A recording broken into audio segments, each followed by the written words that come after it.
Alors, merci de m'avoir invité pour présenter le cas. Merci d'être resté. Alors, je ne sais pas si Mohamed a une peau plus résistante que son péroné, mais je lui souhaite un bon rétablissement.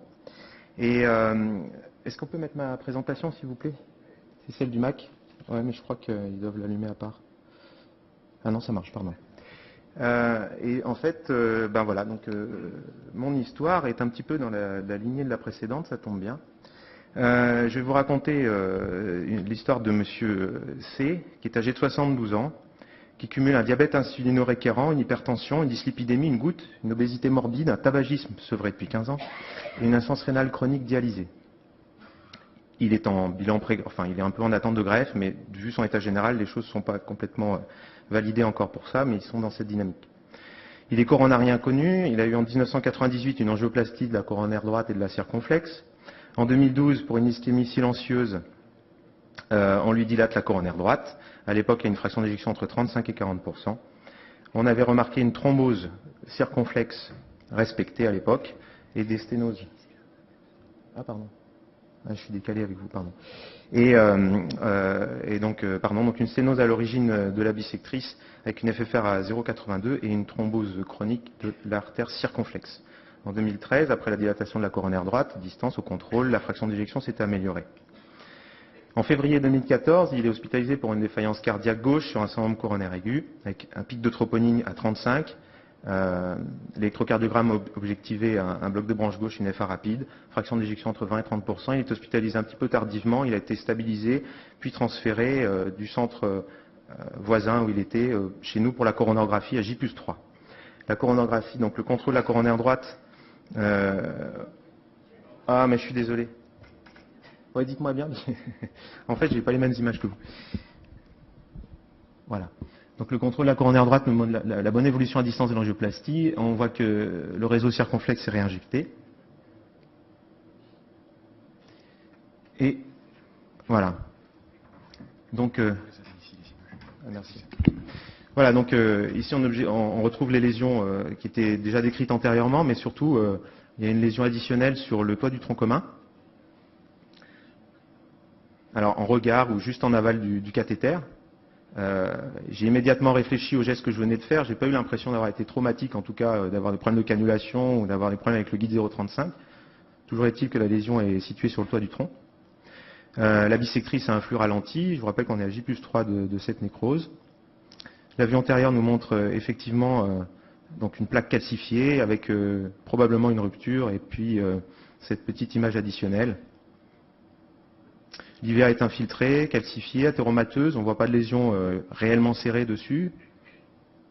Et l'incidence en spider nous montre une sténose du tronc coronaire distal, on avait dit à peu près à 50%, et qui était pas loin de celle de 2012. C'est à Coro de 2012. Vous voyez en bas, on revoit la lésion du tronc commun distal. Et l'image en haut à droite nous montre, lorsqu'on zoome, qu'il y avait déjà cette plaque un peu irrégulière sur le toit du tronc commun qui était calcifié, mais il n'y avait pas du tout cette image de niche. Donc on a discuté du patient en colloque médico-chirurgical. Entre-temps, le patient, entre l'hospitalisation initiale et la discussion, il y avait une amélioration clinique, c'était réduit. On objectivait une akinésie latérale. Ce qu'on a retenu, c'est effectivement une plaque ulcérée du tronc coronaire gauche et puis des lésions intermédiaires sur le tronc, l'IVA et D1. Que proposez-vous? Ou qu'auriez-vous fait à ce stade? Est-ce que vous auriez fait pomper le patient? Est-ce que vous auriez imaginé un geste sur le tronc, peut-être même au moment de la coronarographie? Est-ce que vous auriez mis un stent? Bon, en tout cas, nous, ce qu'on a proposé, c'était un traitement conservateur, et puis de le recontrôler un mois avec l'idée de faire la FFR tronc IVA, tronc D1, et puis surtout, on aurait pu faire l'évaluation de l'ischémie par une autre technique, mais là, on avait réellement besoin de contrôler l'évolution de cette lésion du tronc médian, donc la fraction d'éjection à 6 semaines. Et là, ça c'est la sauvegarde de la scopie, c'est-à-dire que je me canule, j'avais pris un cathéter porteur parce que j'avais prévu de faire la FFR, voire plus. Et là, vous voyez, un frisson parcourt mon échine, parce qu'à ce moment-là, je me demande vraiment si je ne viens de pas faire une bêtise et si je ne viens pas d'agrandir la lésion, jusqu'où ça va. Et en fait, quand on fait une incidence un peu plus appuyée et filmée, on se rend compte qu'il y a un volumineux anévrisme du tronc coronaire gauche, bilobé. Donc là, les incidences sont prudentes. Donc, enfin, les injections, je veux dire. Bon, à ce moment-là, moi, j'avais prévu de faire la FFR, mais j'étais un peu moins motivé quand même. Alors, j'ai fait ce qu'on dit l'appel à un ami, et puis donc j'ai directement appelé notre chirurgien, puis je lui dis, enfin il était au bloc, mais je lui dis, écoute, là, j'ai le patient sur table, qu'est-ce que je fais parce que bon, on va reparler à froid, là, il n'y a pas d'urgence, mais est-ce que tu vas pouvoir le ponter, qu'est-ce qu'on va faire là-dessus? Il regarde le film, il dit, tu sais, moi, le ponter, peut-être, mais d'abord, est-ce que je mets une veine, est-ce que je mets une artère, est-ce qu'il y a une sténose, et puis de toute façon, moi, je pourrais pas jamais ligaturer ça, donc bon. Il dit, fais la FFR, on en aura besoin. Alors bon, un peu hésitant, et puis un peu la main forcée, j'ai fait la FFR qui s'est finalement très très bien déroulée. Donc là, c'est les autres incidences. Non, pas de contexte infectieux. Voilà, donc ça c'est l'image en fin de FFR, et en fait, FFR IVA 0,74, FFR D1 0,8, sachant que la plupart des lésions étaient en amont de D1, enfin pas toutes, mais on retient donc, probablement c'est un pseudo-anévrisme, hein, du tronc coronaire gauche, les dimensions sont 22 par 15, le collet est estimé à 7 mm, le patient a une fraction d'éjection à 30 et des pressions télédiastoliques élevées. On a fait une IRM pour discuter, pour voir la viabilité dans le territoire de la circonflexe et de cette bissectrice, qu'on a retenu comme non viable. L'Euroscore 2 est à 6,1%. Et donc on rediscute au colloque médico-chirurgical de ce dossier. Et bon, les objectifs de la prise en charge, là, ça va être de revasculariser le mur antérieur, parce qu'il y a une ischémie. C'est de prévenir l'évolution et complications du tronc coronaire, de l'anévrisme du tronc ou du pseudo-anévrisme, qui sont essentiellement le risque d'embolie distale ou de rupture. Et on sait que ça va évoluer rapidement, parce qu'on a déjà vu qu'en 6 semaines, il est passé de presque rien du tout à 2 cm. Et tout ça chez un patient à haut risque hémorragique qui a des AVK avec un HS VASC à 5 et un HS bled super à 4. Alors, on a discuté, est-ce qu'on va mettre des pontages? Donc le chirurgien il dit, bah moi je peux faire un pontage, mais l'exclusion c'est pas possible. En plus, l'Euroscore est élevé, c'est un patient fragile. Si je veux aller accéder au tronc coronaire gauche, il faut que je lui démonte l'artère pulmonaire. Et puis après, à ce moment-là, la ligature c'est pas possible, on trouve jamais le collet. À ce moment-là, il faut faire une exclusion, reconstruction en démontant l'artère pulmonaire. Alors on lui dit, bah, tu fais ton pontage sur l'IVA, puis tu ligatures l'IVA proximale. Alors il dit oui, mais le problème, c'est que on ne va jamais exclure l'anévrisme, on n'aura pas de risque embolique distal, mais par contre, le risque de rupture, on ne va pas pouvoir s'en affranchir. Puis d'une manière générale, ils n'aiment pas trop ligaturer les artères, c'est pas très développement durable. Alors après, on s'est dit, bah, tiens, bah, on va peut-être pouvoir mettre un stent couvert, mais le stent couvert, bah, on connaît pas bien on sait que l'évolution n'est pas forcément très bonne. Les Graphmaster, les quelques séries qu'on a pu retrouver dans les cadres des anévrismes, on sait qu'il y a à peu près peut-être 10% de risque de thrombose. Et puis l'étude sur les pontages aussi, recouverts avec 300 ponts veineux, montrait qu'il y avait 3 fois plus de risque d'infarctus qu'avec un stent nu. On s'est dit mettre un stent couvert, PTFE, dans un tronc chez un patient, dans un tronc, c'est vraiment la roulette russe. Alors après, on s'est dit, et si on mettait un papyrus? Alors le papyrus, effectivement, c'est plus fin, il y a moins d'épaisseur de maille, etc. Probablement que c'est plus safe, mais on ne sait toujours pas, on n'a aucune donnée scientifique là-dessus, on ne sait pas la durée de double antiagrégation plaquettaire, il ne faut pas oublier que c'est un patient qui a besoin d'anticoagulants par rapport à son risque embolique de l'AFA.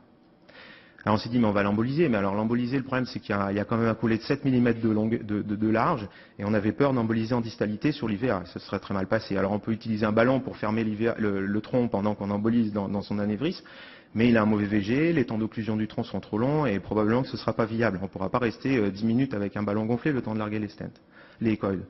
Après, la technique qui peut être envisagée, c'est le stent assisted coil, c'est-à-dire c'est d'utiliser un stent finalement pour retenir les coils et éviter qu'ils migrent en distalité. Alors finalement, on a mis ceinture, bretelle et même plus, puisqu'on a fait le choix de faire les 3 procédures.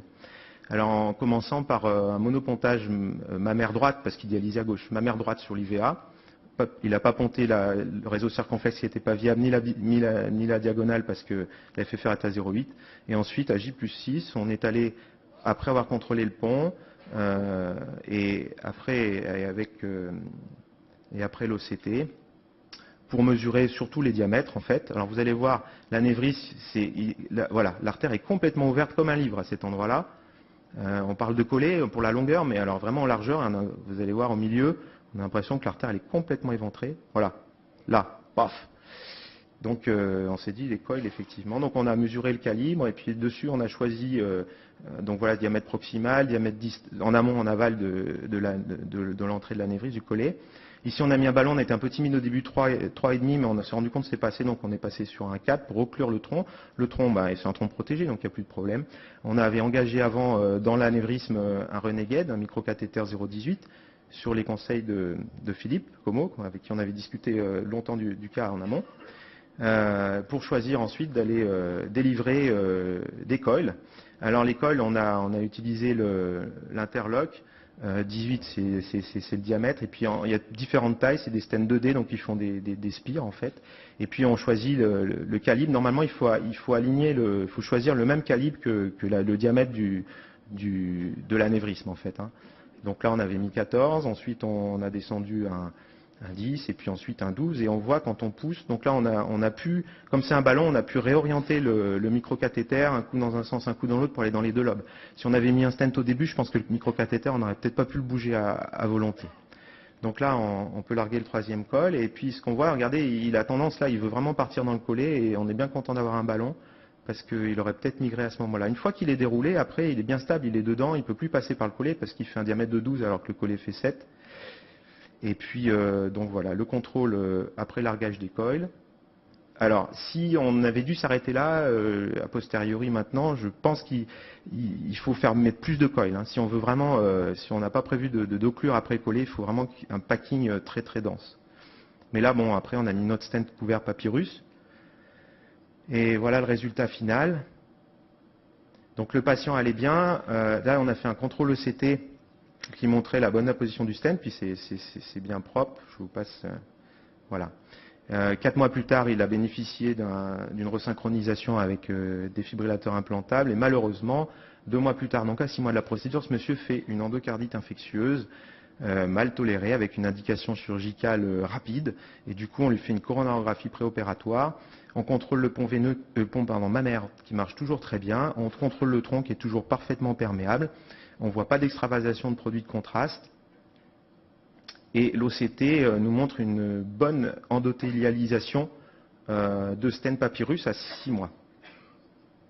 Alors là, de toute manière, on était assez tranquille pour gérer les antiagrégants plaquettaires et les AVK chez ce patient, puisqu'il avait un pont mammaire en aval. Mais c'est intéressant de voir que, bon, là, il y a une endothélialisation. On a vu un cas clinique hier, je crois, d'un cas équivalent où par contre il y avait et de l'arsténose et de la malendothélialisation à 6 mois, donc ça ne veut pas dire qu'ils endothélisent forcément bien à 6 mois. L'endothélialisation elle se fait par les bords du stent en général, sur les stents couverts, parce que c'est l'endroit où il y a ça arrive par les, donc c'est beaucoup plus long. Donc chez ce patient-là, on a pu arrêter le Plavix pour la chirurgie, et puis le chirurgien avait le feu vert éventuellement pour clamper la mammaire si besoin, voire même la sectionner si dans son geste il avait besoin d'élargir un peu. Alors si c'était à refaire aujourd'hui, je me demande si le patient n'avait pas pu être ponté, s'il n'y avait pas une alternative à utiliser un stent assisted coil en utilisant le système M-Guard. M-Guard, donc c'est un stent acier, mais qui est recouvert d'un petit filet en nylon, en fil de pêche, qui est tressé et qui nous donne des petites mailles de 150 à 180 microns. Et j'imagine bien pouvoir, donc chez un patient non ponté, stenter le tronc en trappant à petite inflation à pression nominale, en trappant mon Renegade, larguer mes coils, enlever le Renegade et post-dilater le M-Guard, en se disant que le M-Guard il a la double avantage. D'abord, c'est avec le filet, il empêche les coils de migrer, et deuxièmement, avec les filets, plus les coils à l'intérieur, ça empêche qu'il y ait un flux laminal qui continue à alimenter l'anévrisme et donc favoriser sa thrombose. Un cas a été rapporté comme ça où un anévrisme a été traité juste avec ce type de stent, sans coil associé, et comme on voit en bas à 1 mois, alors à l'angio comme au scanner, la thrombose complète de l'anévrisme juste avec un stent qui n'est pas vraiment couvert en fait, mais qui a permis de diminuer grâce aux modifications rhéologiques de thromboser l'anévrisme. Je vous remercie de votre attention.